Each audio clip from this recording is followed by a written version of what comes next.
Hi, Facebook friends. Helen Archontou here, CEO of the YWCA of Northern New Jersey. So happy to have some time with you together on this Friday morning. Before we jump into our very important broadcast today, I want to give a shout out. Today is Female Veterans Day here in the state of New Jersey, and I want to make sure to thank all of our female veterans for their service in this country, and make sure that you acknowledge that as well, in case you were not aware. This is new. It was designated Female Veterans Day last year, so this is the first year we're honoring it again. So with that, though, I want to bring us to today's YWTV and welcome you and welcome these three wonderful ladies with us who are here today. As you know, YWTV is dedicated to connecting us with inspiring and educational stories for our community. And today, our Facebook Live is dedicated to bringing awareness and education around racially related issues concerning how Black mothers need to parent their sons versus how white mothers need to parent their sons. Many mothers of Black sons describe it as the talk that they need to happen, and it usually happens at a very young age, explaining the painful and ugly truth of life, that Black in America can cost you your dignity, your self-confidence, and in some cases, your life. Throughout history, mothers have been having these conversations with their Black sons, and what could they or could they not do, where they could and where they couldn't go, what they could and couldn't say. And we're still having these conversations today. This has not evolved to being something of the past. It's still very present. I thought it was important a few facts before I introduce our speakers today. 1 in every 15 American men are incarcerated in comparison to 1 in every 106 white men. Individuals of color have a disproportionate number of encounters with law enforcement, indicating that racial profiling continues to be a problem in this country. 1 in 3 Black men can expect to go to prison in their lifetime. A report from the Department of Justice also found that Blacks and Hispanics were probably 3 times more likely to be searched during a traffic stop than white motorists. And Black Americans were twice as likely to be arrested and almost 4 times as likely to experience the use of force during encounters with the police. According to recent data by the Department of Education, Black students are arrested far more often than white classmates, and harsh school punishments, from suspensions to arrests, we've led to high numbers of youth of color coming into contact with juvenile justice system at a very early age. So these are just some of the statistics that mothers of Black sons already know. They live with these realities every day. And as a white woman who has a son myself, and we're focused on teaching our boys to express themselves openly, to not be afraid of authority, to boldly and confidently explore new paths. We talk with them maybe about, consent. We talk with them about bullying. We have conversations with them. But these conversations that I have with my son are very, very different than the conversations that these ladies have to have with their sons. So we're grateful to have this group of women joining us. But before I introduce them, I wanted to share a short video that we thought was poignant and important part of this discussion today.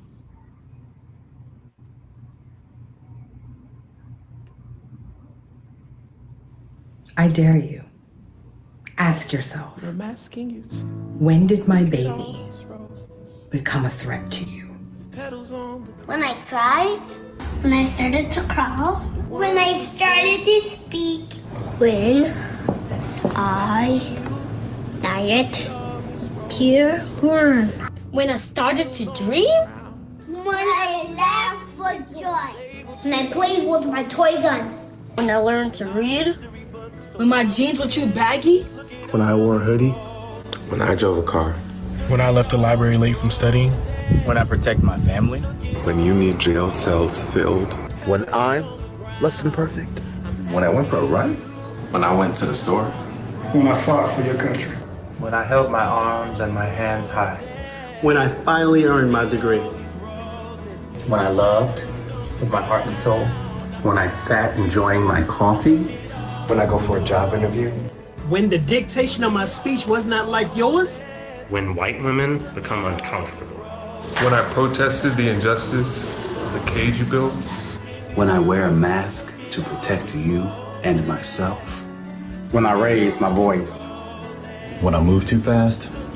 When I breathe. When did my baby become a threat to you? When I was born. When did my baby become a threat to you?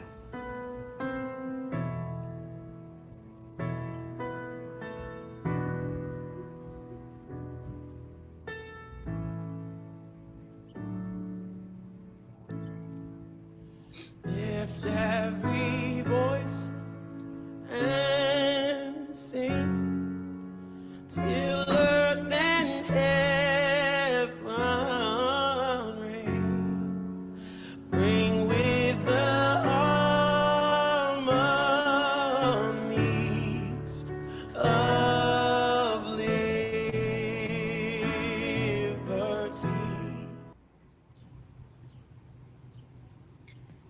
So we're so grateful to have this group of women joining us today. That's a very powerful video, and it definitely sets the stage for this discussion.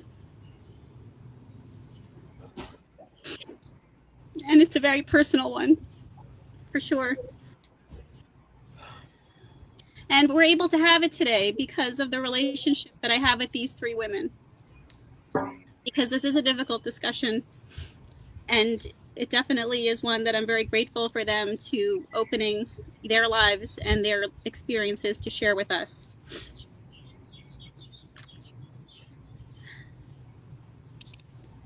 So with that, I'd like to welcome Sonya Burnham, who's a project manager at Express Scripts, a pharmacy benefit manager with 25 years experience in the corporate environment. She consistently ensures the long-term viability of multi-million-dollar Medicare and Medicaid product portfolio. She's a native of Guyana, South America, and she lived in Jersey City, New Jersey during her childhood. She has had the privilege of growing up with people of mixed ethnic and socioeconomic backgrounds. She is a life member of the Delta Sigma Theta sorority. But most importantly, Sonya is the mother of two very active children, Elijah and Amelia, and they are a manifestation of her true purpose. She's also an author, which she didn't share, but I will share. And I also want to tell you that she is the former president of the YWCA Board of Directors. And this conversation really was born out of the fact that Sonya and I were pregnant at the same time. And now both her youngest and my twins are 7. And we've had a lot of conversations over the years. And she has really enlightened me. And when I called her about a week and a half ago after the George Floyd incident, just to check in, this conversation was born. And so with that, I'd like to also welcome Erika Monell. She's an information technology professional at BD and the founder from Distraction to Destiny Coaching. Erika is passionate about leading others toward a life of fulfillment through discovery of their peace, passion, and purpose.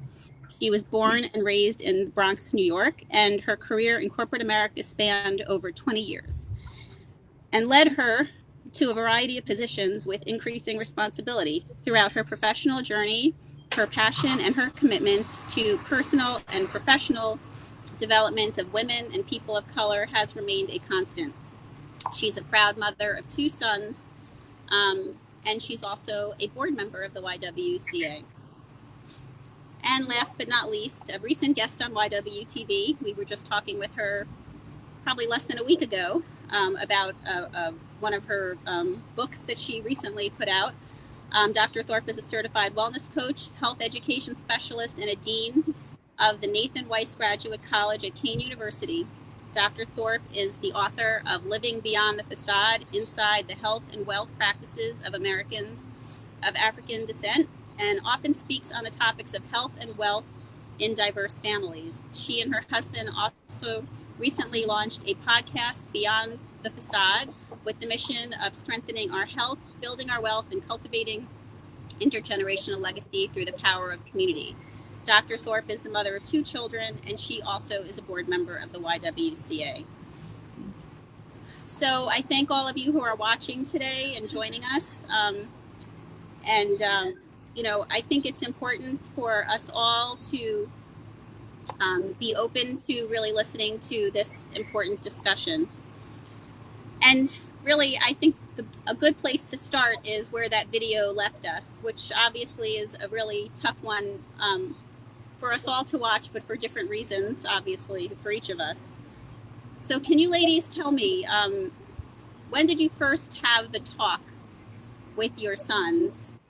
And what was that like for each of you? And again, just to share for everyone, each of these ladies' sons are in different age groups, and which I loved and appreciated about them all coming to share, because they can speak about different stages in life and how the evolution of mothering a Black son has changed as they've gotten older as well. So, you know, Sonya, maybe you want to start, because I know you just were having this conversation. Yeah. I'm sure I know you all were having these conversations with your sons recently, but our conversation about your conversation is really how this conversation started. So. Yeah. Thank you, Helen. And thank you so much for being courageous enough to have the conversation, this courageous conversation. You know, I was thinking about it this morning, and the first time that the thought came to mind to even consider that I would have to have this conversation was when Trayvon Martin was shot. My son was very young at the time, and so it definitely was not appropriate. I think he might have been 2 or so. And that's when I started having the conversation in my mind, you know, wow, this young man was walking in his neighborhood, and because he had a hoodie on, he was a threat. And so fast forward to, you know, a week after the unfortunate incident where George Floyd was killed by that police officer.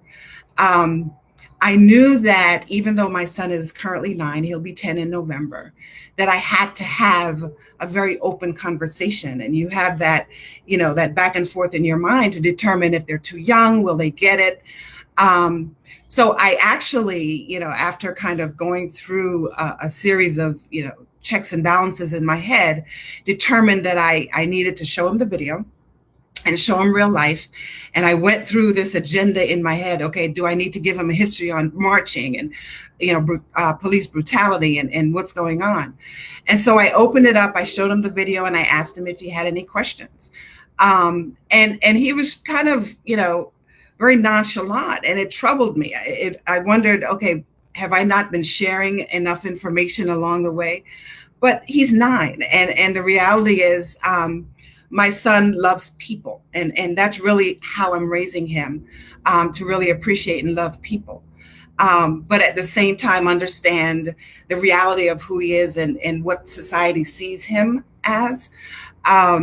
So, you know, I had a very open and candid conversation with both he and my daughter, so that he would understand, although you love people, my love, in 10 years when you start driving, you may and probably will encounter some experiences that you know, that you don't understand, and I need to share that with you. You need to understand the history of it. Well, thank you for sharing that, Sonya. Now, Christine Thorpe's son is a little bit older than yours. Yeah. Christine, can you share with us about the talk that you've had and continue to have with your son, and when you started and how it's evolved? My son just turned 13 a few weeks ago, and he's 13, but he looks still like a very little boy. But my husband and I have known that this is a conversation that has to happen. And while he's been quite sheltered, he's driven to school, he has sports, everything is pretty much well orchestrated around him and his sister. We know that when, particularly with Trayvon Martin, as Sonya pointed out, we need to have these conversations, and we point out certain ways he could act and couldn't act, and how it could be misconstrued in the public. And it's unfortunate that we have to have this conversation. But my husband said to me most recently, after watching George Floyd's murder, that every Black man has had at least one encounter with the police. And it broke my heart to hear it, because my son, who's a little boy, has to be prepped for this potential encounter coming up in his future life. And it's hard to even think that this prepping has to be done in a way that helps him to mitigate a situation to potentially save his life. So he may have an intent to call the police because of some other situation happening to him, but also have to face the fact that he might be perceived initially as the wrongdoer in the incident. And that's very hard to explain to a child who wants to see the world as fair, wants to see the world as just and right, and not understand that the nature of him having Black skin in the form of a boy into a man is what's going to scare the world around him. And he said to me, when we looked at the video and we talked about George Floyd's murder, I'm a boy. That's something I don't have to think about until I'm a man. And it was really hard because he doesn't fully understand that he still needs to start thinking about that now. And we have the conversations with him, but again, it's still from the lens of the world being fair and perfect and balanced. And we continue to talk with him, and we have these conversations, and my husband, gently addresses things with him as well based on his own experience. And when he said that every Black man has that experience once in their life, I'm challenged to ask the question in a room of Black men, who hasn't? That would be something that I'd like to know, and how they were able to avoid that, if that is in fact the case. I know that in my life, the Black men that I know have had one.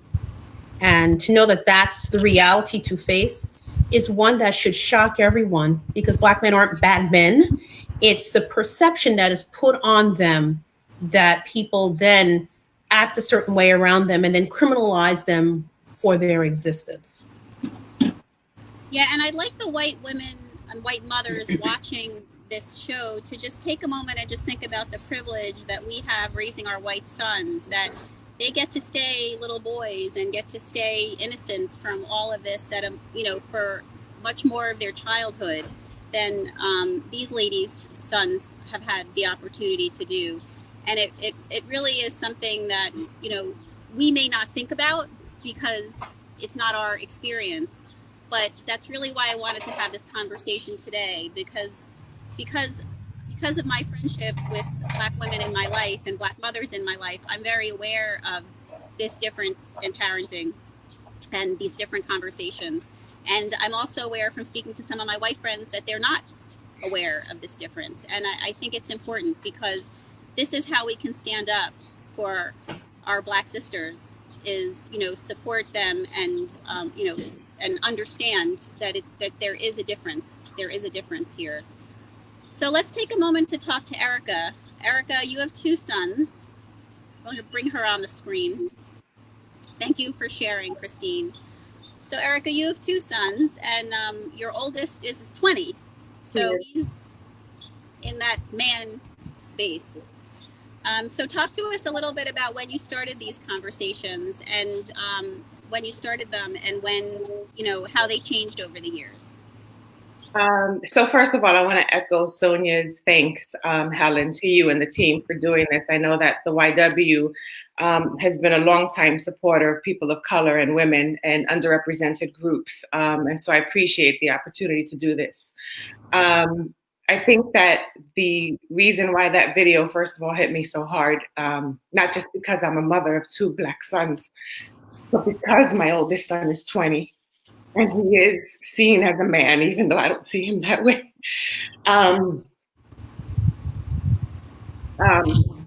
So I raised my kids and my youngest son is 13. I raised my kids to see the world the way that I did. I grew up around people who look like me. And so I can't recall ever having moments of feeling like I was being treated differently because I'm a person of color. And so I raised them to take people for who they are, regardless of how they look, regardless of the color of their skin. And that's the view that we've always had in my house. So I feel like I was ill-prepared for this conversation. And I think I just started to realize that in the last few years. The conversation started with my older son when he started high school. We live in what you would call a lily white town. There are very few people of color, and we've been here for 12 years. So we're just now starting to see more people of color coming into town. So he really was probably one of 2 or 3 in the high school and in the schools as he was growing up. But it didn't really become an issue until he started high school. And he started coming home, sharing stories with me of the names he was being called in the hallway, with the other kids calling him Little Bill, or the kids on the football team making comments about him, wanting watermelon and fried chicken. And thinking back to those conversations now, or those experiences that he had, initially I wasn't really sure if or how to address it. And so when I saw how serious it was becoming, when he started being called the N-word, and when he started, when I started to see how the world was really truly seeing him, is when I realized that I needed to take off the rose-colored glasses and really have that difficult conversation with him and share with him, even though I've taught you all these years to see the world in this way, and to see people for who they are and how they show up for you, that's not how the world sees you. I'm sorry. There's no need to apologize. We knew this was going to be a tough conversation. And again, I just want to, give Erika a moment and just share again that I'm so grateful for these ladies, to share their stories, because they carry this every day, and they carry this experience, and it's a very personal experience. And again, I'm grateful that they trusted me to have this conversation with them in the YWCA, to share it with our community, to try to help educate folks on this difference. Thank you for that moment. And so I had to start explaining to him, this is not how the world sees you. This, and this was before Trayvon Martin, before that incident took place, before he was killed. And so I had to start explaining to him, the world is going to start seeing you for your skin color, right? And they always have, but now it's becoming real because you're getting older. And you, in some cases, will be seen as a threat. And it was a very difficult balance in the conversation to have him understand how some people of the world see him, without him also questioning whether or not every encounter he had was with a person who was deemed as a racist, or seeing him as a threat, right? It was a very difficult balance to strike with him. When he started to drive, helping him to understand how to present himself when he's driving. If he's ever pulled over, make sure that your hands can be seen, keep your hands on the steering wheel, ask permission before you show documents or before you go reaching for anything. Always, be respectful in the way that you address people. My kids, both of my kids are very much people pleasers. They want to follow the rules. They want to, they want to make people happy. They want to help. They want to be supportive. And sometimes that might go to what people think may be too far. And so they're always very respectful. But I had to stress that fact with him, and, now with both of them, because my youngest son, who I said is 13, has had to start hearing these conversations much earlier than I would have preferred, because I'd like to keep them kids as long as possible. To the point that Christine made, in terms of, unfortunately, Black men having encounters with the police. My son is 20 and he's already had 3 encounters. And so that was another thing that lent itself to how difficult that video was for me, and everything that he's already experienced in his short life, and the concern of what more is to come if we don't really start to make change and have these difficult conversations and educate one another about the lives that we live and the concerns that we have, and how to get past this and really, put forth some real sustainable changes in this world. Well, thank you, Erika, and you're getting lots of support from our viewers. You have lots of, women who have a similar, experience with their 20-year-old sons, and, you're getting lots of virtual hugs and support for sure. Thank you. Sending them back. So with that, let's, thank you for sharing and educating us all, Christine and Sonya and Erika, about the talk. Hopefully we've helped explain a little bit more to our viewers about that in case they were not aware. But let's talk about another system. I know right now the focus really has been on, law enforcement. But, with younger children, the system that children and Black children, brown children, children of color, are really most integrated with is our educational system. So we know that systemic racism is prevalent in our schools. Even young Black boys are impacted by implicit bias, and it usually shows up in the form of overly disciplinary actions against these boys, such as an expulsion or a suspension. Sometimes it's actually even called the school to prison pipeline, if you look at the research and the writing on it. Can you all explain a little bit about your experience with the school systems and the systemic racism in the schools?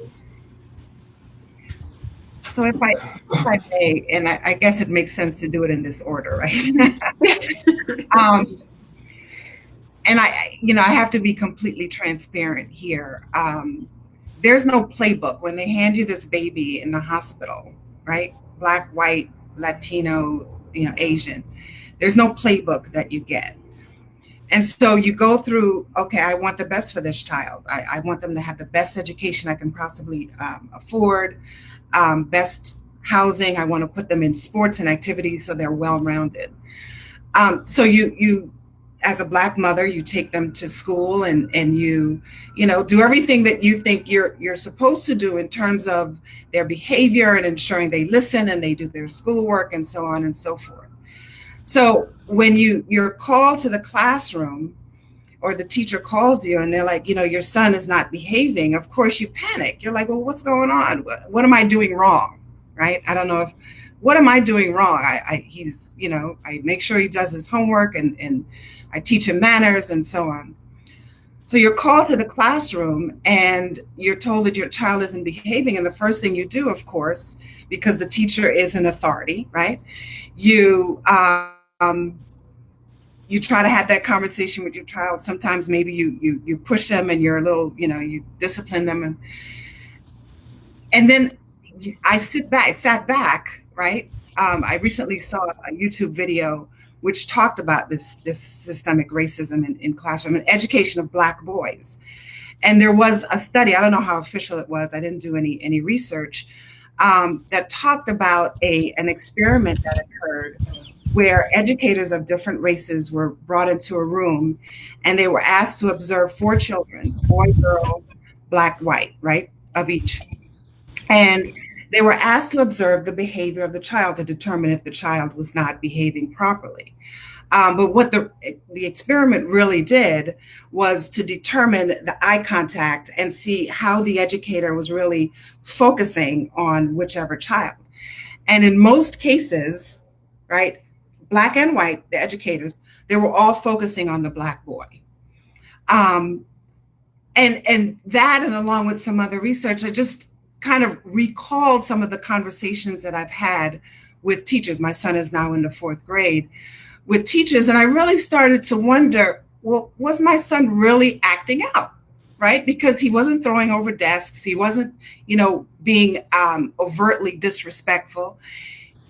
I think, and I have to admit, I was not aware of this implicit bias. I was not aware of this predetermined, behavior or character of my son, right?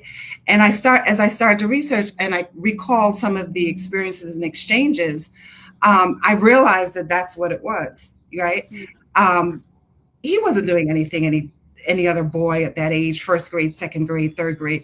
He really was not doing anything different, but the teacher already had this experience in their mind. And I think now, and I can't say what I've done because I haven't done anything, it's really just becoming a realization.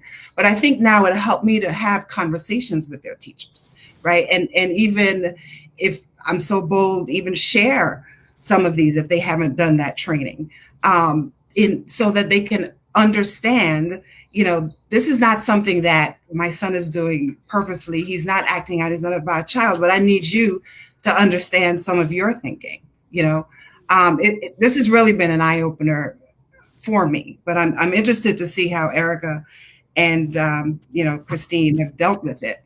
Yeah. Well, so let's talk with Christine.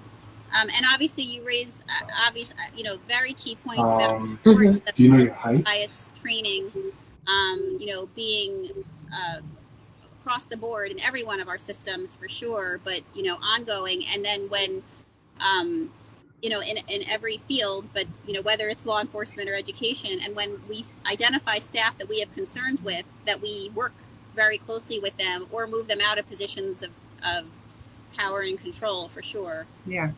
Christine, let's hear from you. So Sonya, listening to you just really brought me back to, of course, I did a lot of reading and research as I have a son going into school over the years. So I went in and this was my persona going into schools because it was important for me to define who they were going to be interacting with as a mother and understand there's no option for that kind of approach with my child. So I went in as Dr. Christine Thorpe. I am an educator. I am a professional in higher education. I have been in a space where I have trained future teachers, future physicians, all kinds of people. So when I walk into the classroom, I introduce myself as such, and I engage them in a way that helps them to understand that I know your job, I know what I'm expecting of you to do, and I know my child. My child is a quiet boy, very studious. Free time would be spent reading or doing something to enhance his mind. He plays piano extremely well, and he plays soccer. Beautiful kid, keeps to himself. No one can ever say he's associated with any problems. So when I see a teacher and I'm looking eyeball to eyeball and I'm saying, hi, talk with me about my son. I know he does this, this, and this. Have you seen this as well? Yes, because this is the pattern I see at home and he plays those things out at school.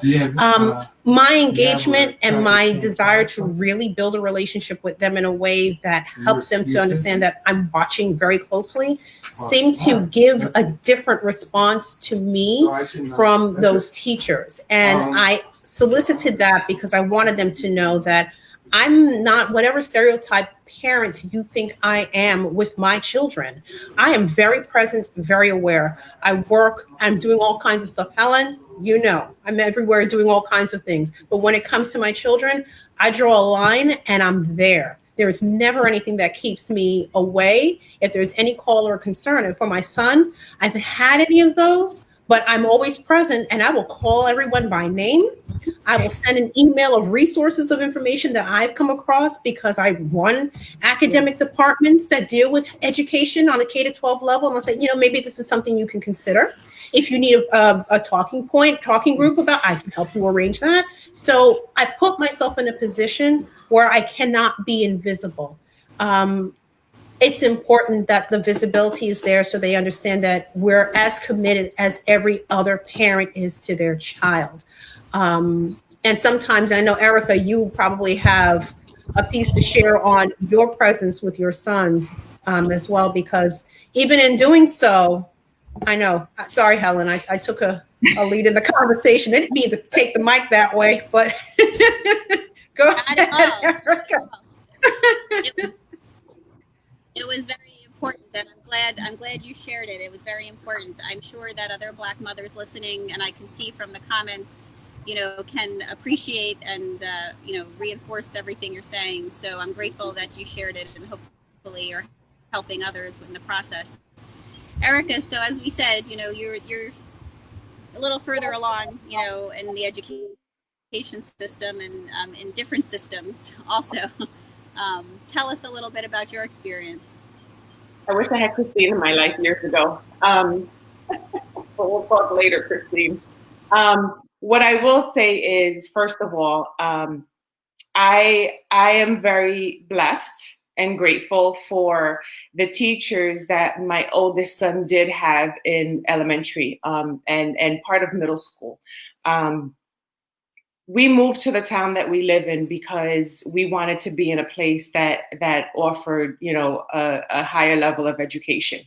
And so we came here, and early on, my oldest son had some physical and emotional challenges, right? So when I don't say it lightly when I say that he's been through quite a bit in his first 20 years. And so that lended itself to some other challenges emotionally that played out in the classroom.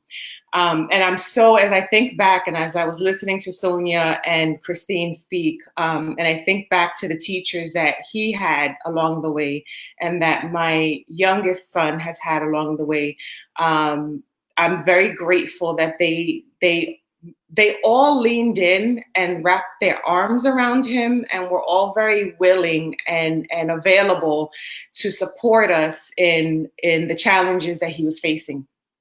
There were some off-color comments made, but mostly by other children who, things like, why is your skin black and mine isn't, right? So comments like that early on in elementary school, parents reaching out, apologizing profusely for it. It really wasn't until he hit high school that the real problems began. And I can recall one, I spent a lot of time in his school. Let me start there. I've always been a very present parent. I've always been engaged. I've always been in lockstep with all of his teachers, right? First day of school, I'm reaching out to teachers. I want them to know I'm available. I want them to know I'm not an absent parent. I am there. And if there's anything that you need, you let me know. We are in this together. And they've always been very receptive to that. When he got to high school and things started to escalate, I became more and more engaged, right? And at the time, I had just started working from home, and I literally lived down the street from the high school. So there were many times when I was in the school midday because of challenges, because of name calling or what have you. And even in the high school, there's a school psychologist that worked with my son throughout, who was an absolute gem to him. And I don't think that my son or myself would have gotten through those 4 years without him. What I will say, though, is that everyone wasn't as wonderful as he was. I recall an incident when my son was playing around with one of his friends, and another student took offense to the way that they were playing. And it resulted in that student calling my son Blackie, and then proceeded to call him the N-word. And so the situation escalated. My son wound up sitting out in the cafeteria, very upset, didn't want to talk to anyone, didn't want to engage with anyone. And so they called me. And it was a school psychologist and the assistant principal. They called me and let me know what was going on. My son had already called me, actually, to tell me what had happened. And as the conversation progressed, the assistant principal at one point shared with me that if my son didn't choose to leave the cafeteria and come into the office and speak to somebody, that he would have to call the cops. And in that moment, I guess all of my, the little Puerto Rican girl from the Bronx came out. And I absolutely lost it on the phone, because those of you who are listening in and are people of color understand what it means to have the cops called. It's very different for us than it is for, white people. And so I lost it. And the first thing out of my mouth was, now, would you do that for a white child? And then I proceeded to kind of go in on him. And I don't recall everything that I said, but I could imagine in my mind the school psychologist taking over the conversation, which he did. And from that point on, the guidance that I gave to the principal was, I do not want this man engaging with my son ever again. Up until that point, I had been very engaged with the school, very engaged with the assistant principal, with a variety of administrators and teachers, pleading with them to introduce more conscious bias training, to introduce it into the curriculum. How can we work together to educate these kids? There are going to be more and more people of color coming to the school. How do we get ahead of this? Let's work together on this. Nothing ever came to fruition, unfortunately. It's something that I'm still working toward today. But I think back to that and all of the other incidents that have occurred before and since then. And I know that we can do better.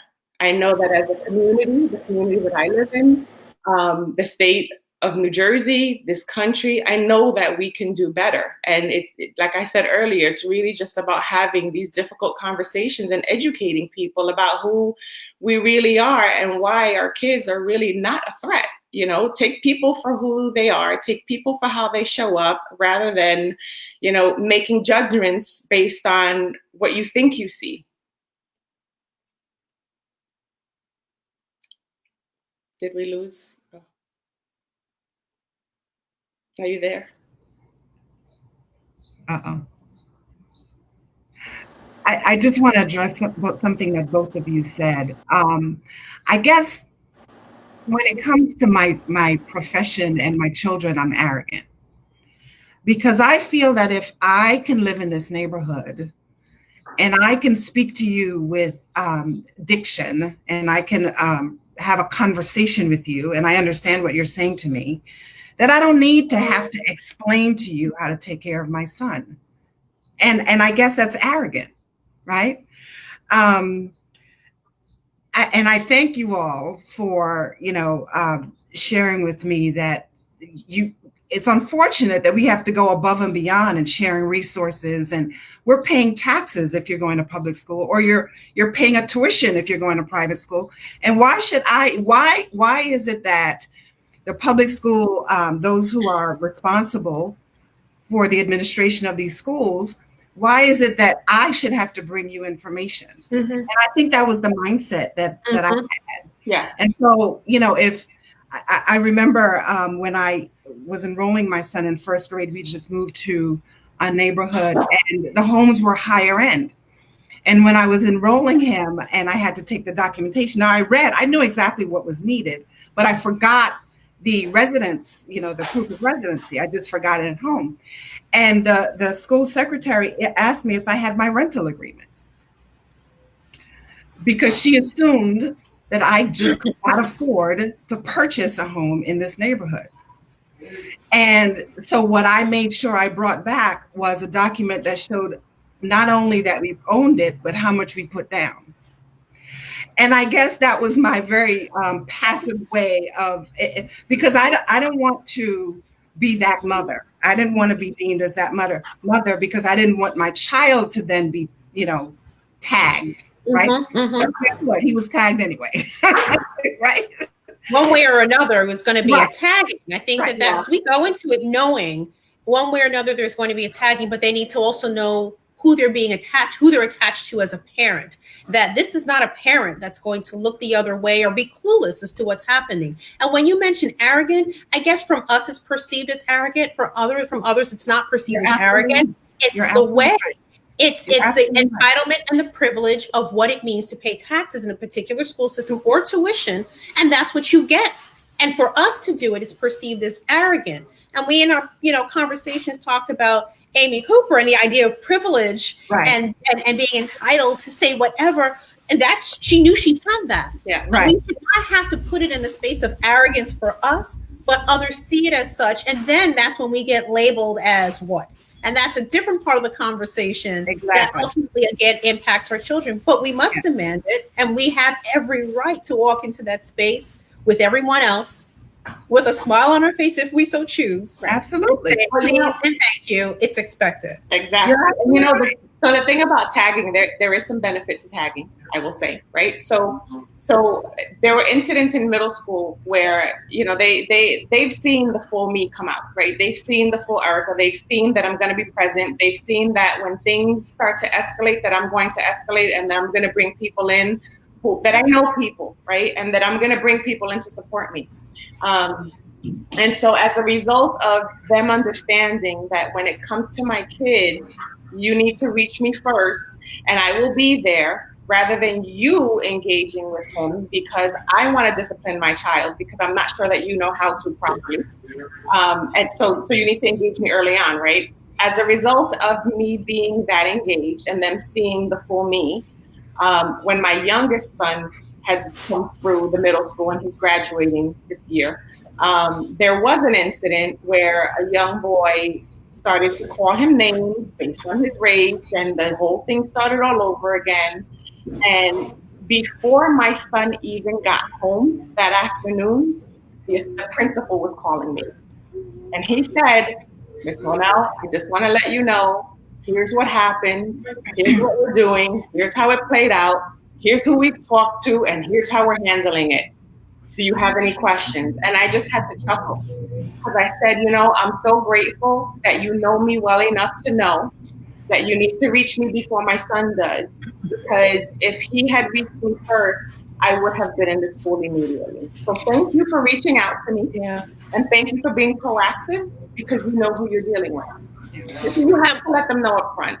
Agree. We have to educate how, because again, it's what's been indoctrinated into people's perceptions that feeds into why our boys are treated as such. Absolutely. And we have to be active in making that change and challenging their internal dialogue that's projected on our boys. It's scary. It's scary to know that that's what's facing our children, but we have to have those conversations and come between their eyes and say, no, this is who we are. Whatever you have, whatever narrative is in your head, this is a different narrative that's going to have to challenge that because you're in the wrong space with that. We're here to do something different. It's time for education and a paradigm shift. It's so interesting you should say that. I'm recalling a conversation I had with a teacher, and she said, when I said that my son is of course I'm his mom. He's always had a knack for conversation. Even as soon as he started to talk, and my sister will tell you, you can't talk to him with baby talk. It has to be a full conversation. And so in everything I've had to explain to him because his brain I think he's brilliant. I'm his mother. Yes, of course. Yes. But he's very analytical. He just taught himself every part of the computer. We just bought a PC based on his recommendation, and it's one of the top PCs. He's just a really bright kid. So I had a conversation with a teacher recently, and she was talking about his behavior. And she said to me, but when I realized that when I explain X, Y, and Z, he understands it. And I said, well, yeah. And then she goes, well, you know your son. And I remember thinking, well, doesn't everybody know their child? Like, why wouldn't I know that my son is highly intellectual and you have to explain things to him, or else if he doesn't understand it, he's not going to connect. Mm-hmm. He's not going to just take direction without explaining the why. If it doesn't make sense to him, he's not going to connect. And I remember having that, I've had a lot of internal conversations, and admittedly, I haven't acted on them because, again, I was naive to this systemic and racism and implicit bias. And I'm glad that I'm having this. Hopefully I'm sharing some of my naivete, but also learning from both of you, and other mothers can relate in that I need to be more proactive and even, sharing some of the resources to help. I guess going back to my statement, I just didn't feel that I needed to do that. Like, why aren't you doing that? Right. Yeah. Right. And thank you so much, Sonya, for just what you said, right, in terms of sharing your naivete, because that makes me feel better about my own, right? Because like I said, I grew up with rose-colored glasses of the world. I thought that everyone was great, and that there are some people who are not always so great, and that's okay, right? I never in a million years, when I prayed so hard to have sons, I never in a million years expected that I would be in this situation with them, and that they would be here. And I think about it now, and with everything that's going on, every time my son works and he does Uber Eats, and every time he leaves the house, I get concerned. I've started tracking him again, tracking his cell phone, because I feel like at a minimum, I always need to know where he is in case something happens. I need to make sure that that if I don't hear from him, that I can track him. I can know where he is. And I really shouldn't be tracking a 20-year-old. He's graduated from community college this year. He's off to Ithaca in the fall. He's doing what he's supposed to do. He's respectful. He's kind. They both are. And to know that it's only just begun really breaks my heart. Yeah. But it's important for people to know you're tracking him not because you're expecting him to do anything. It's because you're careful, of course, about what's going to happen potentially to him from others who are misconstruing his Blackness as a young man as a problem. Exactly. And people need to understand we're not saying anything is about bad boys or bad young men. It's the perception that is continuously being put on them, which is why we watch, which is why we hover. We do all of this because we love them. Yeah. And I said this before, it's like your heart is walking around outside of you, and the people you pay taxes to have protect you are the ones you're actually worried most about. I mean, exactly, right? And even if we go back to just earlier this year, right? My son was walking our dog in our neighborhood. And a police officer drove up and asked him what he was doing. And he kind of, I'm walking my dog, right? And the cop took off. And so it sounds very innocent. It sounds like it's not a big deal, but everyone walks their dog in the same area. No one has ever been questioned about what they're doing. And he came home and he was really confused about it. And so I reached out to a lieutenant who I knew, right? Because I've lived here for 12 years. They know my kids. My kids have grown up here. I reached out to one of the lieutenants and said, hey, this is what just happened. I recognize that we have new people on the force, right? I get it. Perhaps we can do some education, help them understand the demographic of the town and how it's shifting, and, do some sensitivity training. Let's work together on this. And the lieutenant opted to open an investigation, which I didn't ask for, right? I'm more of a collaborative person. I want to work with you. I want to educate people. I want to help everybody. And so this was in February, and it was just last Saturday, he called me and said, I just want you to know, right? And so this is right after George Floyd was killed. And it was the day that was probably the highest level of emotion for me.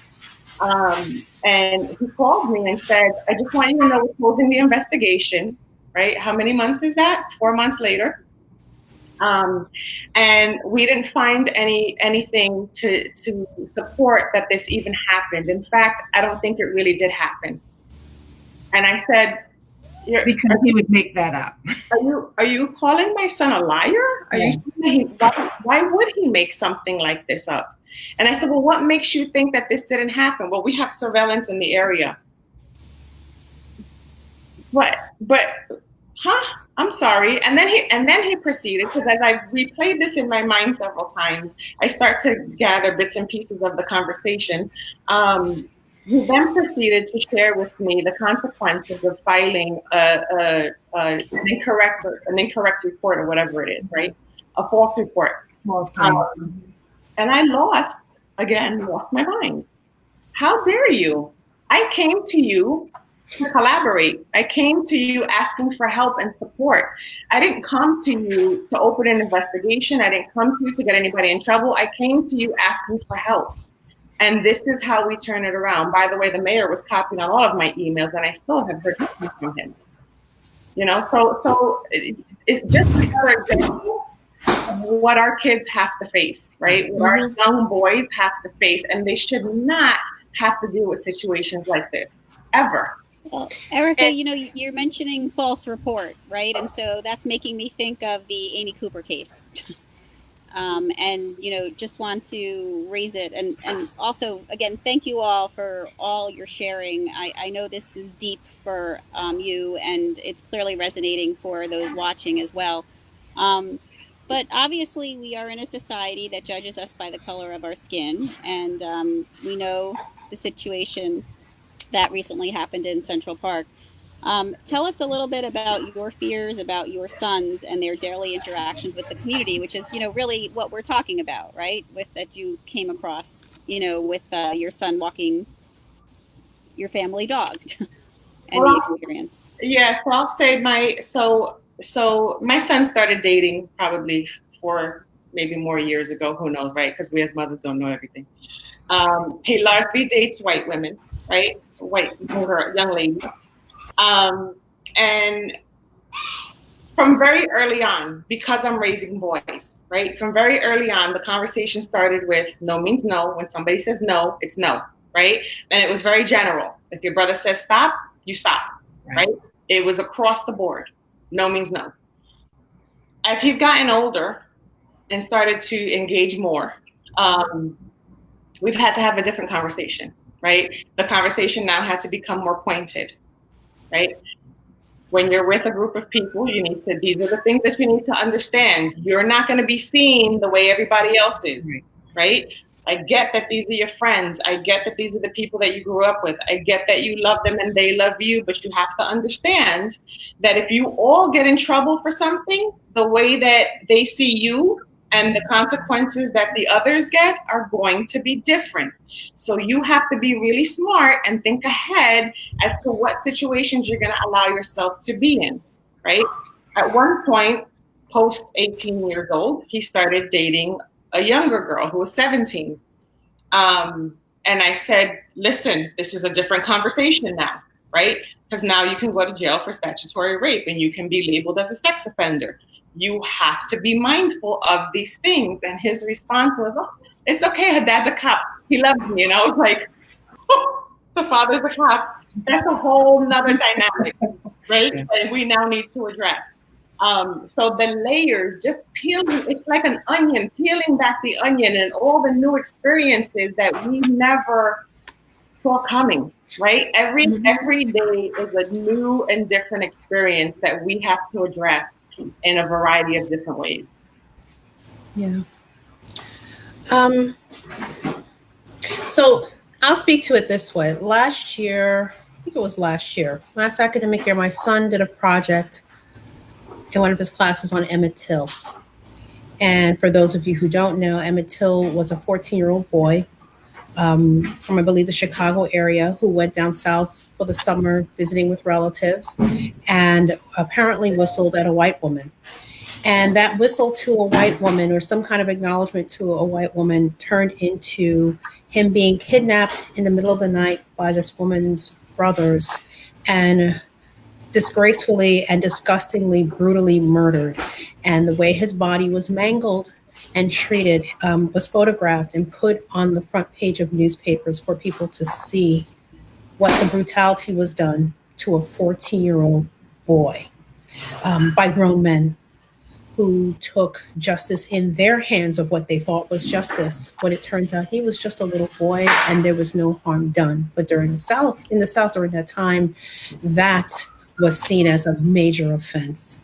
And the images of Emmett Till's decomposed body were photographed and seen all around. And his mother wanted an open casket for that reason, for people to see what evil happens to look like when it's done to a child. So my son did a project on Emmett Till, and it changed him. It really shook his mind to know that and I think at the time he was maybe 11 going on 12, if not 12 already, to know that a 14-year-old boy could be treated this way for whistling. And he's a quiet, careful kid, my son. And I know that knowing Emmett Till's story is something that will stay with him for the rest of his life, and how he will interact with the world around him, because that was shocking. I don't think he ever expected the story to go that way, but he knew it was a civil rights story, and to know the gruesome details behind it changed him. But he was determined to do this story, and he did a PowerPoint presentation for his class. I was really proud of him to take a stand and present this in such a very powerful way to his peers in his class. And these are real stories. This is not new. The thing is, what we want new as mothers is for the perspective to change, the behavior to change, and having these conversations. And Helen, I am so grateful to you, to the YW for this. It is extremely painful to talk about this, but I know it's important because we want our sons to live long, full lives, to be parents, grandparents, God willing, great grandparents, and not have to live with trauma and pain that continues to be perpetuated from generations past. It doesn't have to be that way anymore. And I'm hopeful that this conversation and more to come will really have people being more reflective and sensitive to what it feels like to be a mother raising a child in a world that targets them the way it does. And I just want to add, as both Erika and Christine mentioned, every mother goes through this 9-month period, and the minute they put the baby in your hands, all that you want is the best for them. Education, you want them to be great citizens. And one of the things that I push is education. And you think about Christian Cooper and Amy Cooper case. He's a Harvard graduate who's a bird watcher. How much of a threat can that young man be? And we tell our children, go to school, you have to do above and beyond, you have to be a Harvard Law graduate who's an editor of the Harvard Law Review to be president of the United States. You can't be a C student. But yet the world still sees you the way that it does. When I had this conversation, many of you may have seen the CNN special with Sesame Street, and I thought they did an amazing job. If you have not seen it, watch it with your children. So I thought I'd debrief after and with my children. And my son's response was, this is dumb. And of course it enraged me. I'm like, I just sat here for an hour. What are you talking about? But I said, well, what do you mean by this is dumb? He said, well, I just don't understand why people wouldn't like somebody else just because of the color of their skin. That's dumb. And that's when I realized the conversation had to end. We talked about the talk. This has to be layered. Many mothers have the sex talk and realize that has to be layered. We have another talk in addition to the sex talk, and it has to be layered. At 9, you don't push it, right? You don't give too much information as with the sex talk. And then I have to have another conversation when they're 13, right? And then certainly throughout high school, I have to have a different conversation when it comes to relationships. And it's unfortunate because he genuinely sees people. In my bio, I talk about how I grew up in Jersey City. And if you can see a picture of my high school, well, I went to all girls high school. That's a whole other conversation. But I have friends who are white, Latino, from the Middle East, Asian. And we just had our anniversary or reunion, number not to be disclosed. And we just connected again. And and we have actually a Facebook chat where some of the girls lost their parents to COVID, and we all donated.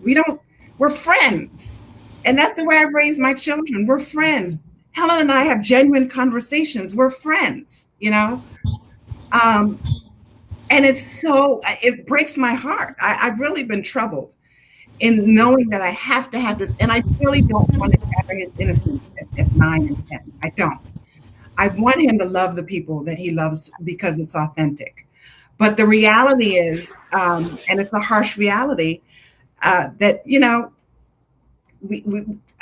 I don't want him to treat his friends any differently. I think that's the biggest thing that I'm bothered with. I don't want him to go to school. Hopefully in September, they're in school again, I hope. And have, you know, and change the mindset of how he treats his friends, you know? So I thank you both, well, Helen, you know, but Erika and Christine, because I've learned from this conversation. You know, it's just, it is a difficult one to have, the difficult one to think about having to have with your son throughout his life. Well, I really want to thank the three of you for such deep sharing, you know, that you did today. And again, I can tell from the comments that it's resonated with so many people that are listening and echoing their experience. And, you know, for those of us that are, you know, trying to figure out how to be white allies, you know, I just want to say that this is a process for all of us. This is a process for us as well.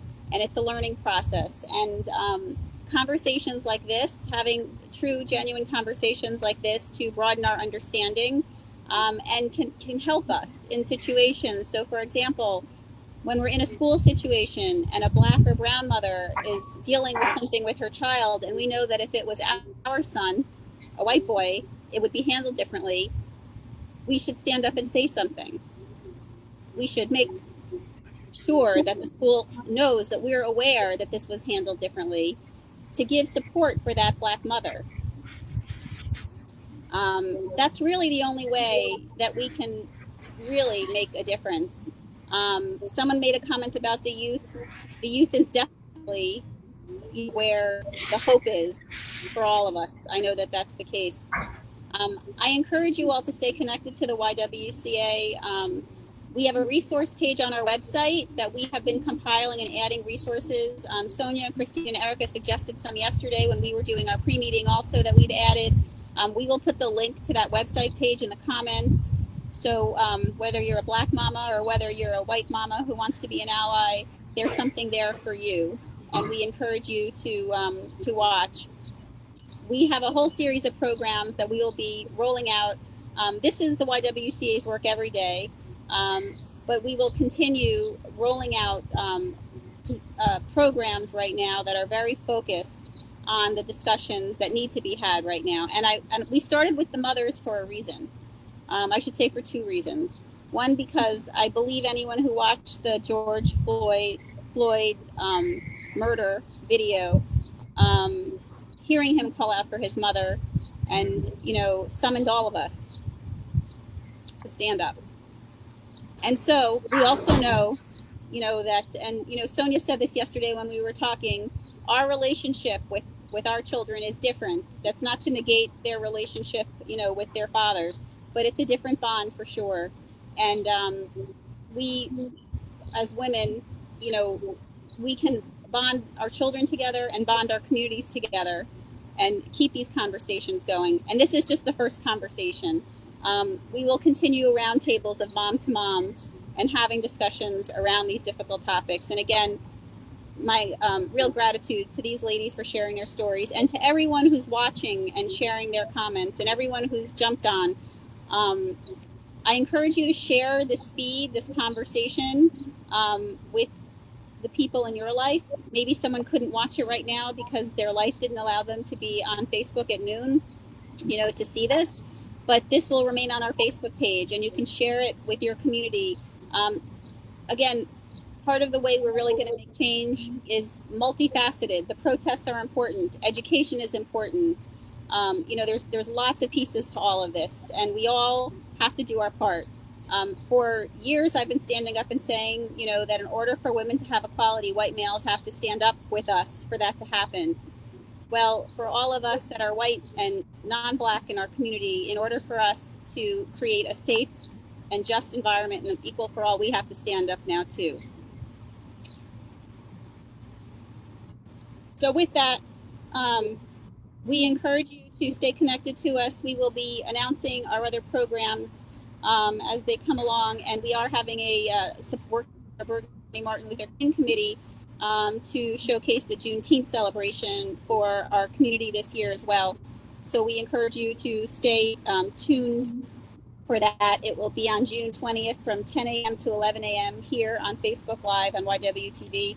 I also want to remind you, one of the acts that we can all do, and I keep watching all the protests and thinking this, keep walking to polls, keep walking to the voting booths. June 16th is the new voter registration deadline. Please make sure that if you've changed your address or changed your name recently, that you must register again as a new voter. Our New Jersey primaries, to vote in New Jersey primary, you must be declared as a member of a party. And if you want real change, you really do have to vote. It's not just about going to the protests. It's not just about posting a black square, on your social media feed. It's not just about sharing, conversations. This is where each of us can take action and educate yourself on it's not just the presidential election. There's many important elections happening right now that are key. Educate yourself on the candidates, know what your value system is, and make sure you're voting for people that are will stand for us and make laws and make legislation and represent us for equality and the things that we together believe in. We will keep that conversation going as well. Again, see our website for resources. And we will see you next week. We hope, we know this has been such a difficult time for so many, not only because of obviously so many people being impacted by COVID, and we know the racial impact and the racism that has been, layered through that experience and then followed such tragedy. And together now, people coming together, standing together to try to make change. This is the time, but also we need to take care of ourselves. And refuel and re-energize, because this does take a lot out of us. This is a marathon. It's not a sprint, and we all have to stay strong and go through it together. So with that, stay well. Much love to you three ladies. Much love to everybody watching. And, we hope that you have a safe and happy weekend. And see you all on YWTV next week. Thank you. Bye-bye.